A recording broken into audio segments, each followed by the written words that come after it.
दोस्तों याद करिएगा, आपके अपने चैनल टाइम्स एक्सप्रेस ने जब अमेठी में वोटिंग हुई थी उसके फौरन बाद एक खबर दिखाई थी। वो खबर थी स्मृति ईरानी से जुड़ी हुई। उस खबर में एक स्थानीय पत्रकार ने दावा किया था कि स्मृति ईरानी ने योगी आदित्यनाथ को फोन किया है और फोन करने के बाद दोनों के बीच अनबन हुई है। वो बात अलग है कि ये खबर सिर्फ सूत्रों के हवाले से थी, लेकिन जिस तरह के हालात पैदा हुए हैं उत्तर प्रदेश के अंदर, उसने इस बात की तस्दीक कर दी है कि क्या वाकई योगी आदित्यनाथ और मोदी के बीच तनाव बढ़ चुका है। क्योंकि उस वक्त तो सूत्रों के हवाले से खबर थी, लेकिन जो आंकड़े निकल कर आए उसने साबित किया। लेकिन यही नहीं, अब डंके की चोट पर योगी आदित्यनाथ के समर्थक मोदी और शाह को चुनौती देने पर तुले हुए हैं। आज एक एक खबर आपको दिखाने जा रहा हूं कि कैसे उत्तर प्रदेश के अंदर हार के फौरन बाद ही भारतीय जनता पार्टी दो गुटों में बंट गई है। यही नहीं, नाराजगी इतनी चरम पर पहुंच गई है कि अब खोलकर चुनौती दी जाने लगी है। नमस्कार, मैं हूं प्रज्वल गौतम और आप देख रहे हैं टाइम्स एक्सप्रेस। उस खबर को दबाने की पुरजोर कोशिश की गई। उस खबर में बकायदा दावा किया गया था और जैसे ही वो दावा किया वैसे ही स्मृति ईरानी की तरफ से एक एफआईआर दर्ज करा दी गई उस पत्रकार के खिलाफ कि भाई ये सूत्रों के हवाले से जो खबर चलाई गई वो फर्जी है और इस व्यक्ति के खिलाफ मामला दर्ज कराया जाएगा। लेकिन इन सब के बीच दोस्तों, आप स्मृति ईरानी को भी पूरा भरोसा होगा कि अमेठी से मैं चुनकर आ रही हूं, उत्तर प्रदेश में सरकार है ही है, केंद्र में फिर से मोदी जी की सरकार सशक्त तरीके से लौटेगी और फिर ऐसे लोगों से निपटा जाएगा जो लगातार इस तरह की खबरें दिखा रहे हैं। लेकिन देखिए क्या बुरी करत हुई है। स्मृति ईरानी कैबिनेट मंत्री होते हुए चुनाव हार जाती है, मोदी जी जीत के लिए हाफ जाते हैं और यही नहीं, भारतीय जनता पार्टी को पूर्ण बहुमत नहीं मिलता और बैसाखी वाली सरकार बनाने के लिए हाथ पांव मारने पड़ते हैं। यानी सारा का सारा जो पूरा प्रोपेगेंडा तैयार किया गया था वो टूट गया है। लेकिन अब तलवारें खिंच गई हैं, बिल्कुल सही बोल रहा हूं मैं, तलवारें खिंच गई हैं योगी आदित्यनाथ के समर्थक और मोदी जी के समर्थकों के बीच। समर्थक क्या, योगी आदित्यनाथ के समर्थकों ने खोलकर मोदी और शाह को चुनौती देना शुरू कर दिया है। सबसे पहले ये वीडियो देखिए। माननीय अमित शाह जी उर्फ गुजराती नकली चाणक्य अमित शाह, इतना अहंकार मत पालो कि अब तुम्हारी हालत खराब हो जाए। योगी जी को तुम बोल रहे हो, योगी जी सीट हरवाए हैं, योगी जी सीट हरवाए हैं अमित शाह। योगी नीरज शेखर सिंह योगी जी के मित्र थे कि तुम टिकट दिए थे? सलेमपुर से टिकट तुम दिए थे? ओम प्रकाश राजभर से गठबंधन करने के लिए योगी जी कहे थे? कौन कहा था? तो जब सब दलाली तुम किए, सब चाटुकारिता तुम निभाए, चोरी तुम किए, ठेका गुजरातियों को बनारस में तुम बांटे, ठेकेदार कितने बनारस में तुमको नहीं पता है? 100 करोड़ रुपया तुम खर्चा करवाए, पूरे ठेकेदारों को बनारस में बसा दिए, सारे गुजरातियों को बनारस में बसा दिए, बेचारे बनारस के व्यापारियों का तुम धंधा चौपट कर दिए, वहां से तुम कमाई करने लगे, अपने बेटे को क्रिकेट एसोसिएशन में घुसाकर वहां दलाली करने लगे।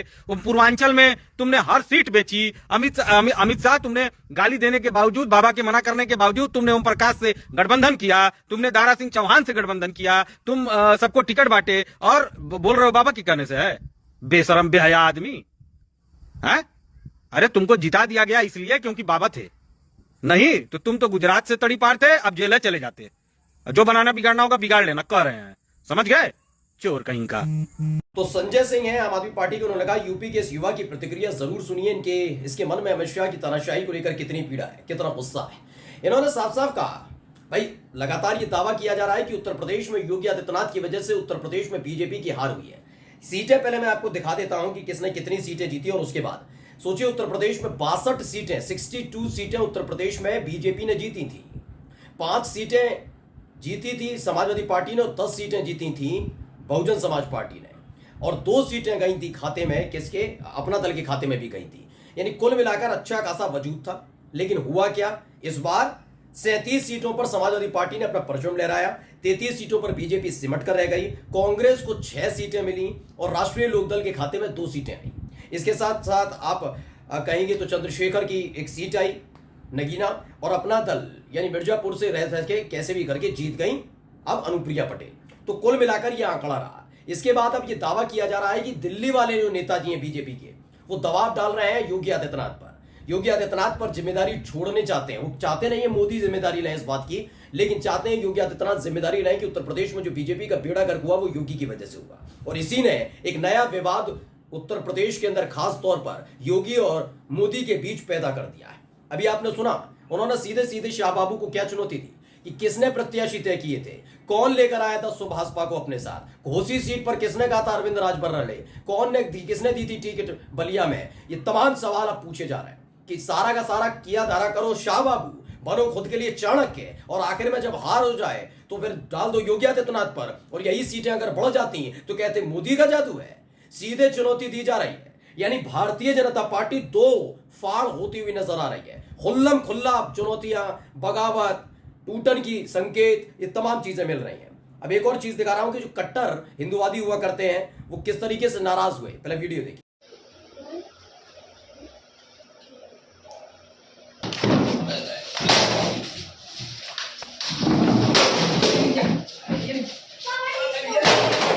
तो ये बताया गया आगरा का वीडियो है। इस व्यक्ति ने बड़ी मेहनत की थी बीजेपी को जिताने के लिए, लेकिन हालत क्या हुई? बीजेपी वालों ने टीवी फोड़ना शुरू कर दिया क्योंकि उन्होंने देखा कि बीजेपी को बहुमत नहीं मिला।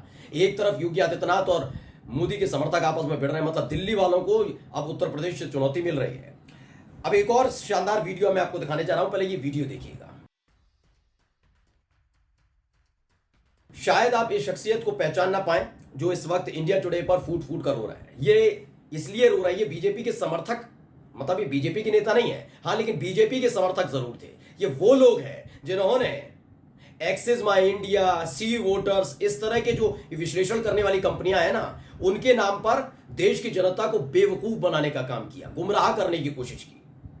ये प्रदीप गुप्ता है, एक्सिस माई इंडिया के ये हेड है।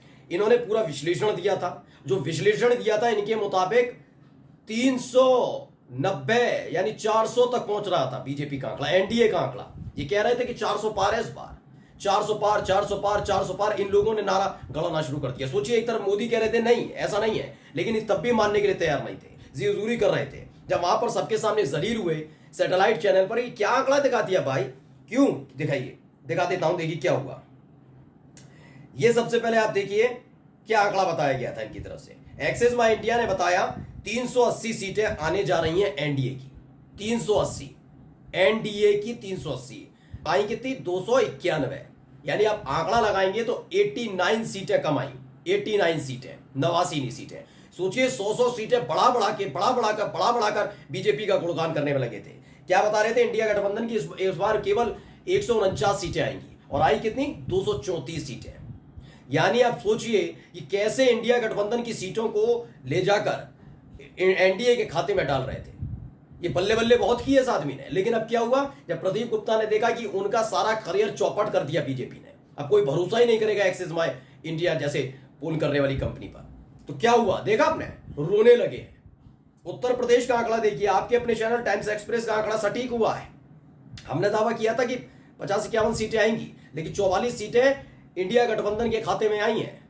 इंडिया गठबंधन, हमने कहा था +5 या ±5, और देखिए वही हुआ। लेकिन इन्होंने क्या कहा था? पढ़िए, इन्होंने उत्तर प्रदेश में कहा कि एनडीए 67 से 72 सीटें जीतने जा रही है। मतलब 62 वाला आंकड़ा छोड़ दीजिए, 67 से 72 सीटें बता दी थी। और आई कितनी है? कुल मिलाकर 33 सीटें गई बीजेपी के खाते में, 2 आरएलडी के खाते में 33 और 2 35, और 1 अपना दल वाली 36 सीटें। 67 सीटें से 72 सीटें दे रहे, तो रोना तो पड़ेगा ही, और शर्म भी आनी चाहिए इनको। इंडिया गठबंधन के लिए कितनी बताई थी? 8 से 12 सीटों में सिमट कर रह जाएगी। कोई जादू नहीं चलने वाला अखिलेश यादव। और मैंने आपसे कहा था, अखिलेश यादव और राहुल गांधी ने बहुत मेहनत की है, और देखिए आपके अपने चैनल टाइम्स एक्सप्रेस का आंकड़ा बैठा सही। 8 से 12 सीटें दे रहे थे, 44 सीटें आई हैं इंडिया गठबंधन की। 44, अकेले 37 सीटें समाजवादी पार्टी की, इसके बाद कांग्रेस की 6 सीटें, और 1 सीट नगीना से चंद्रशेखर जीत गए। 44 सीटें इंडिया गठबंधन ने जीती है, और उसके बावजूद इन्हें शर्म नहीं आ रही थी। मतलब सोचिए अब क्या चल रहा है। अभी तक तो खबरें आ रही थी कि मोदी जी बनेंगे, इनसे मांगा जा रहा है। मोदी जी तब बनेंगे ना जब इनके अपने बीजेपी के सांसद इनसे उत्तर प्रदेश में संभल पाएंगे। 33 सांसदों में से कितने ऐसे हैं जो योगी आदित्यनाथ के प्रति समर्पित हैं? क्या वो बगावत नहीं करने जा रहे? क्योंकि अब खुल्लम खुल्ला चुनौतियां दी जा रही हैं। सोचिए, ये दौर कभी नहीं आया कि पार्टी में रहकर बीजेपी का छोटे से बड़ा नेता कोई मोदी और शाह को चुनौती दे पाए 10 साल में। लेकिन अब छोटे छोटे कार्यकर्ता खुलकर बोलने लगे हैं कि किसकी हिम्मत है शाह बाबू को सीधी सीधी चुनौती दे रहे हैं कि अपनी गलतियों का ठीकरा फोड़ना छोड़िए। यानी कुल मिलाकर अगर 24 घंटे से 48 घंटे के भीतर ही खबर भी आती है कि बीजेपी में ही बगावत हो गई, तो हैरान करने वाली बात नहीं होगी। नमस्कार।